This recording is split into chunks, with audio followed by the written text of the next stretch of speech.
कबीर की उम्मीदों पर पानी फिर चुका है। वो समझ रहा था कि वो जाएगा और महविश को मनाएगा और महविश उसके पीछे दौड़ी दौड़ी चली आएगी और उसके इंतजार में ऐसे जैसे बैठी होगी कि कब आए और मुझे लेके जाए कबीर यहाँ से।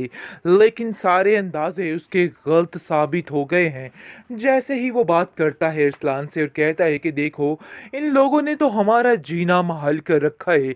जिस पर वो साफ साफ कह देता है, बड़े भैया आपने आज तो बात कर दी है, दोबारा महविश भाभी के बारे में ऐसी कोई बात मत कीजिएगा, क्योंकि मैं बर्दाश्त नहीं करूंगा कि आप जो कुछ कर रहे हैं। इसलिए बेहतर यही है कि आज के बाद महविश भाभी के बारे में कोई भी ऐसी बात नहीं की जाएगी। जिसको सुनकर वो कहता है कि मैं जानता हूँ जो कुछ भी है, लेकिन महविश को मेरे साथ ये सब कुछ नहीं करना चाहिए था। उसको वापस आना चाहिए था और मैंने जो माफ़ी मांगी है उसका उसको एक्सेप्ट करना चाहिए था। उसको समझनी चाहिए कि उसकी आखिर कंडीशन क्या है। लेकिन जी आप देखेंगे कि कंडीशन की बात तो छोड़ो, खैर जो लोगों यानी जिन लोगों के लिए इसने अपने घर को बर्बाद कर डाला है, वो लोग इसको क्या दे रहे हैं। अलमीर फिर से वापस आ गया। वानिया जो कि जिसके पीछे लग के इसने महविश पे शक किया, आज इसको समझ आएगी कि इस वानिया ने इसके साथ क्या किया। इतनी बड़ी बात जानते बूझते इसने उसकी बात को छुपाया। ये सबसे बड़ी गलत बात थी। इसको ऐसा नहीं करना चाहिए था। हमेशा अपने बहन भाइयों को तरजीह दी इस मैविश पर। लेकिन आज इसको इस गलती की सजा मिलनी चाहिए और कबीर इस चीज को डिजर्व करता है। इसके साथ यही सब कुछ होना चाहिए था जो कुछ इसके साथ हुआ है, क्योंकि अब उसको वाकई में वापस नहीं आना चाहिए। ये इस काबिल नहीं है कि इस पर दोबारा यकीन किया जाए। अरे फिर से कोई रोना रोएगा इसका बहन भाई तो फिर दोबारा मैविश का वही हाल करेगा। तो इसलिए बेहतर यही है कि मैविश को यहीं पे स्टॉप कर जाना चाहिए। आगे बढ़ने की कोई ज़रूरत नहीं, क्योंकि ऐसे इंसान का कोई भरोसा नहीं। जो आपका भरोसा एक दफ़ा तोड़ देता है उस पर कभी भी यकीन नहीं करना चाहिए। वो इस काबिल नहीं होता है कि उस पर यकीन किया जाए। वाकई में वो इस काबिल नहीं है कि उस पर यकीन किया जाए। लेकिन इस चीज़ की समझ कबीर को नहीं आ रही और कबीर को भी ऐसा लग रहा है कि जैसे वो एक महान पर्सनालिटी है एंड उसके साथ कोई भी बुरा नहीं कर सकता है। बहरहाल जी आप देखेंगे कि बहुत ज़्यादा परेशान उदास हो चुकी है फरी, क्योंकि फरी को समझ आ गई है कि उसका घर जो है 99% बर्बाद हो चुका है और ना ही वो उसके साथ रहना चाहती है और ना ही वो उसको छोड़ना चाहती है। यानी कि कश्मकश में पड़ चुकी है। करे तो आखिर क्या करे, कुछ समझ नहीं आ पा रहा उसको। लेकिन समझने की ज़रूरत है कि आखिर इसको करना क्या है। कुछ तो प्लान करना होगा। वो कहती है पहले महविश का किस्सा ख़त्म करते हैं, यानी कि महविश को घर ले आए, उसके बारे में फिर मैं अपने बारे में सोचूंगी कि मुझे अपने बारे में क्या स्टेप उठाना है। जिसकी वजह से वो इस सोच में बैठी होती है कि आखिर वो क्या करे। उसका भाई उसको फिर से तसल्ली देता है और कहता है कि भाई परेशान होने की ज़रूरत नहीं है, तुम परेशान मत हो, सब ठीक हो जाएगा। मैं हूँ तुम्हारे साथ और हमेशा रहूँगा। तुम्हें बिल्कुल भी टेंशन लेने की ज़रूरत नहीं है। लेकिन जी आप देखेंगे कि कबीर की बातों को कौन बुझाए। कबीर अपना घर तो बसा नहीं सका, आखिर किसी और का घर क्या बसाएगा। उसने तो साफ साफ कह डाला है कि देखो अब मैं इस घर में शुएब को बर्दाश्त नहीं कर सकता और मैं कतई नहीं चाहता कि शुएब इस घर में आए, क्योंकि ये बात मुझे बिल्कुल भी कबूल नहीं है। तो बेहतर यही है कि शुएब को साफ साफ मना कर दो। अगर उसकी कॉल आती है कि वो दोबारा इधर मुझे अपनी शक्ल ना दिखाए, मैं उसकी शक्ल नहीं देखना सकता। यानी ऐसी मकरू चेहरा, फरेब चेहरा मेरी नज़र से ओझल ही रहे तो।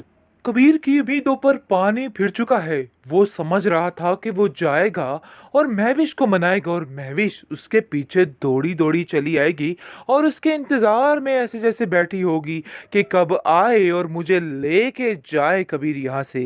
लेकिन सारे अंदाजे उसके गलत साबित हो गए हैं। जैसे ही वो बात करता है इरसलान से और कहता है कि देखो, इन लोगों ने तो हमारा जीना महल कर रखा है। जिस पर वो साफ साफ कह देता है, बड़े भैया आपने आज तो बात कर दी है, दोबारा महविश भाभी के बारे में ऐसी कोई बात मत कीजिएगा, क्योंकि मैं बर्दाश्त नहीं करूंगा कि आप जो कुछ कर रहे हैं। इसलिए बेहतर यही है कि आज के बाद महविश भाभी के बारे में कोई भी ऐसी बात नहीं की जाएगी, जिसको सुनकर वो कहता है कि मैं जानता हूँ जो कुछ भी है, लेकिन महविश को मेरे साथ ये सब कुछ नहीं करना चाहिए था। उसको वापस आना चाहिए था और मैंने जो माफ़ी माँगी है, उसका उसको एक्सेप्ट करना चाहिए था। उसको समझनी चाहिए कि उसकी आखिर कंडीशन क्या है।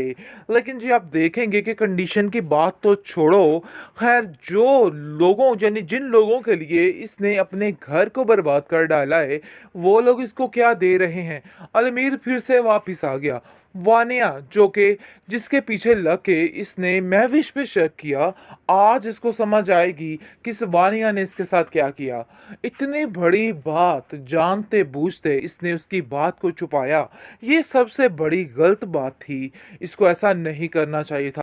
हमेशा अपने बहन भाइयों को तरजीह दी इस मैविश पर, लेकिन आज इसको इस गलती की सज़ा मिलनी चाहिए और कबीर इस चीज़ को डिज़र्व करता है। इसके साथ यही सब कुछ होना चाहिए था जो कुछ इसके साथ हुआ है, क्योंकि अब उसको वाक़ई में वापस नहीं आना चाहिए। ये इस काबिल नहीं है कि इस पर दोबारा यकीन किया जाए। अरे फिर से कोई रोना रोएगा इसका बहन भाई, तो फिर दोबारा मैविश का वही हाल करेगा। तो इसलिए बेहतर यही है कि मैविश को यहीं पे स्टॉप कर जाना चाहिए। आगे बढ़ने की कोई ज़रूरत नहीं, क्योंकि ऐसे इंसान का कोई भरोसा नहीं। जो आपका भरोसा एक दफ़ा तोड़ देता है, उस पर कभी भी यकीन नहीं करना चाहिए। वो इस काबिल नहीं होता है कि उस पे यकीन किया जाए। वाक़ई में वो इस काबिल नहीं है कि उस पे यकीन किया जाए। लेकिन इस चीज़ की समझ कबीर को नहीं आ रही और कबीर को भी ऐसा लग रहा है कि जैसे वो एक महान पर्सनैलिटी है एंड उसके साथ कोई भी बुरा नहीं कर सकता है।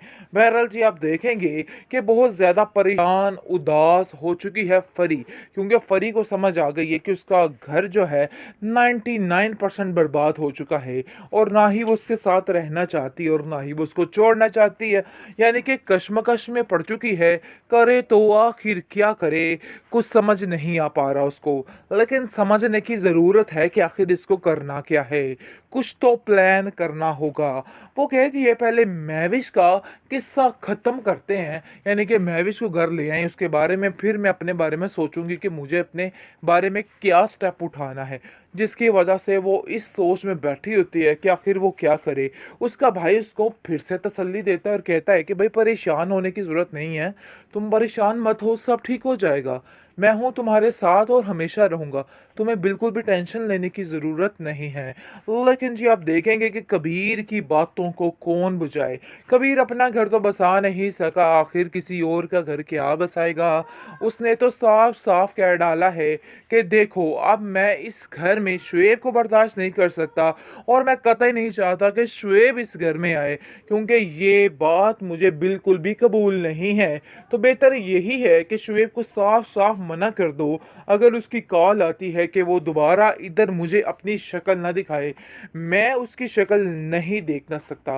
यानी ऐसी मकरू चेहरा, फरेब चेहरा मेरी नज़र से ओझल ही रहे तो